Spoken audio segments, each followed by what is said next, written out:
Islamophobia एक ऐसी reality है, एक ऐसी हकीकत है जो एक बहुत बड़ी सीमेंट की दीवार की तरह हमारे और लोकतंत्र के बीच खड़ी है।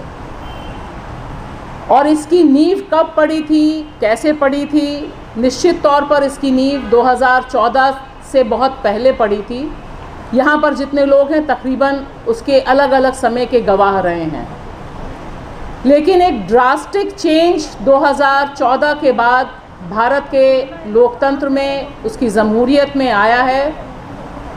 वह यह आया है कि जो माइनॉरिटी से नफ़रत है वह अब धीरे धीरे रूल ऑफ लॉ होती जा रही है, धीरे धीरे वही गवर्निंग फैक्टर होती जा रही है। और इसकी एक लंबी क्रोनोलॉजी भी है। हमारे देश के गृह मंत्री अमित शाह जी बहुत सी चीज़ों की क्रोनोलॉजी समझाते रहते हैं, बस ये नहीं समझा पाते हैं कि 2025 में जब आरएसएस के 100 साल पूरे हो रहे हैं, ये हमें ध्यान रखना बहुत ज़रूरी है कि 2025 में हम बैठे हैं, आरएसएस के 100 साल पूरे हो रहे हैं और आरएसएस के जितने एजेंडे, उनके घोषित एजेंडे थे, तकरीबन वो सारे पूरे हो चुके हैं। और जो नहीं पूरा हो चुका है उसके बारे में माना जा रहा है कि अंडर करंट यही है कि देश को हमने कमोबेश हिंदू राष्ट्र बना दिया है। लोकतंत्र के जितने खंबे हैं उन खंबों को मटियामेट करके एक तरह से एक दिशा में right wing shift Indian politics का इंडियन इकोनॉमी के साथ हुआ है। यह भी समझने की ज़रूरत है कि इसमें अर्थव्यवस्था, कॉरपोरेट का जो घालमेल है या उसका जो अलायंस है वो बहुत तगड़ा है। अगर हम इसको नहीं समझेंगे तब यह समझना बहुत मुश्किल हो जाएगा कि हर त्यौहार में, हर आयोजन में यह क्यों कोशिश होती है कि मुसलमानों से जुड़े कारोबार पर चोट पहुंचाई जाए, क्योंकि वह भी एक कम्युनल नेचर की इकोनॉमी को विकसित करना उनका बुनियाद है। और इसका एक्सपेरिमेंट सबसे पहले, सबसे ठोस रूप में उन्होंने कश्मीर में करना शुरू किया था कि कश्मीर का जो मुसलमान है वो डरता नहीं है, वो यूपी की तरह नहीं है, बाकी जगहों की तरह नहीं है, वो संपन्न है। उसकी इकोनॉमी पर कैसे कब्ज़ा करना है। और इसलिए आप देखेंगे कि ये जो सारे इंसिडेंट हैं, ये सारे इंसिडेंट को लेकर मीडिया में जो कवरेज है, और हम निश्चित तौर पर मानते हैं ये डिबेट आज की तारीख में बेमानी है कि मेन स्ट्रीम क्या है और वैकल्पिक मीडिया क्या है।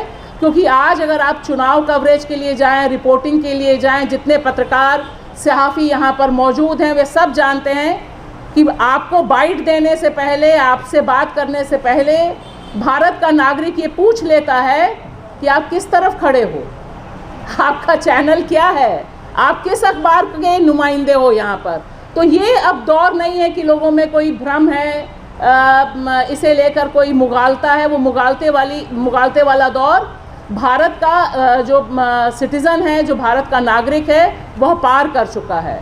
लिहाजा उसे पता है कि आप कॉरपोरेट मीडिया, नफ़रती मीडिया के साथ हो या एक ऐसे मीडिया के साथ हो जिसको कई बार बीजेपी का आईटी सेल भी पसीना आ जाता है जब कई नफ़रती एंकर अपने प्रोग्राम करते हैं। अमित मालवीय के दिमाग में भी वो टूल किट नहीं होता है जो नफ़रती एंकरों के दिमाग में टूल किट होता है। और सुबह शाम जिस तरह से वो डिस्कशन करते हैं, कुछ टोपी वालों को बैठाएंगे और फिर लड़ाई और भिड़ाई करेंगे।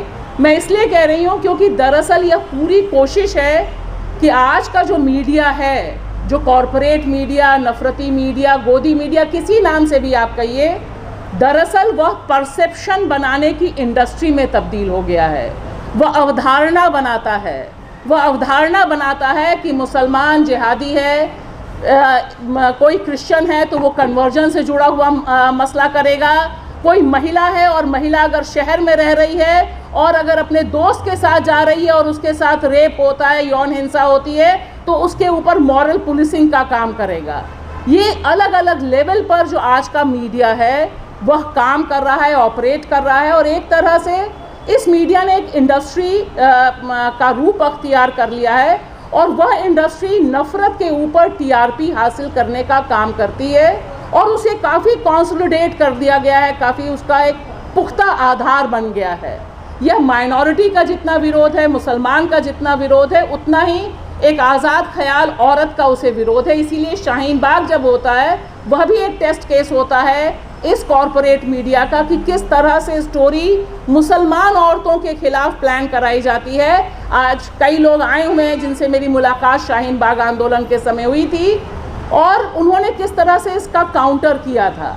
तो मुझे लगता है कि एक दो चीज़ें जो बहुत साफ़ हैं कि आरएसएस का जो गेम प्लान है उसकी जो सफलता है, उसकी जो सफलता में एक लास्ट मुकाम की लड़ाई जारी है जिसमें उसने वक्फ बोर्ड बिल पेश किया है, आने वाले और इंटेंशंस हैं। उसमें मीडिया का एक हिस्सा उसके साथ पार्ट एंड पार्सल करके खड़ा हुआ है, जिसे काउंटर सिर्फ और सिर्फ कुछ हद तक आप फैक्ट चेक के ज़रिए या जब इस तरह की खबरें आती हैं उनके ज़रिए कि आप उनको काउंटर कैसे करते हैं वह करके किया जा सकता है।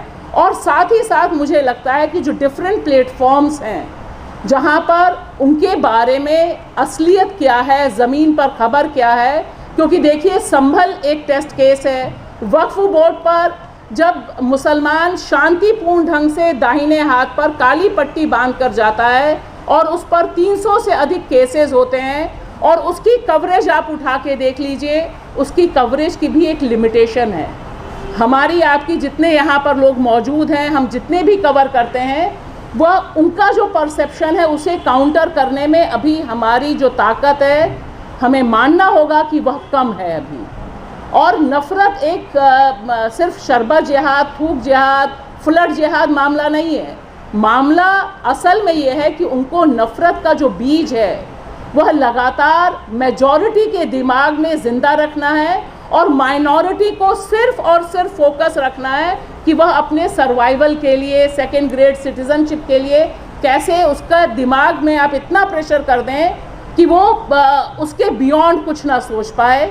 यहाँ पर जो मीडिया की भूमिका है वह सबसे तीखी ये है कि हम कब तक और कैसे जो सच बोल रहे हैं, जो हो रहा है ग्राउंड में, उसकी रिपोर्टिंग करें। और इसमें मैं खाली अंत में ये कहना चाहूँगी, इस्लामोफोबिया को हम में से कितने ने कोशिश की कि यह एंटी कॉन्स्टिट्यूशन है, कितने आर्टिकल्स हैं, कितने डिबेट्स हैं, क्योंकि बुनियादी तौर पर भारत का जो कॉन्स्टिट्यूशन है, भारत का जो आईन है, भारत में जो फंडामेंटल राइट्स हैं, वह उसका आर्टिकल 25 से लेकर 29 तक तमाम फॉर्म्स में राइट टू रिलीजन देता है। आपको धर्म के आधार पर ज़िंदा रखने में भेदभाव ना हो, इस आधार पर ज़िंदा रहने, आगे बढ़ने की एक पूरी की पूरी छूट मिलती है, अधिकार मिलता है।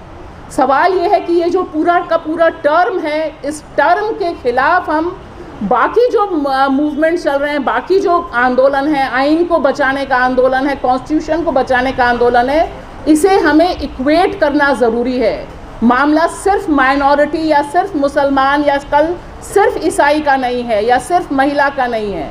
सवाल यहाँ पर बड़ी लड़ाई का है और उस बड़ी लड़ाई का एक हिस्सा बहुत इम्पॉर्टेंट हिस्सा है, क्योंकि अगर इस्लामोफोबिया भारत में सक्रिय होता है, इस पर सीमेंट, इमारत पर इमारत जैसी बनती जा रही है, तब यह तय माना जाना चाहिए कि देश में कॉन्स्टिट्यूशन की मॉरल वैलिडिटी नहीं रहेगी। आज की तारीख में वह बड़े ख़तरे में है।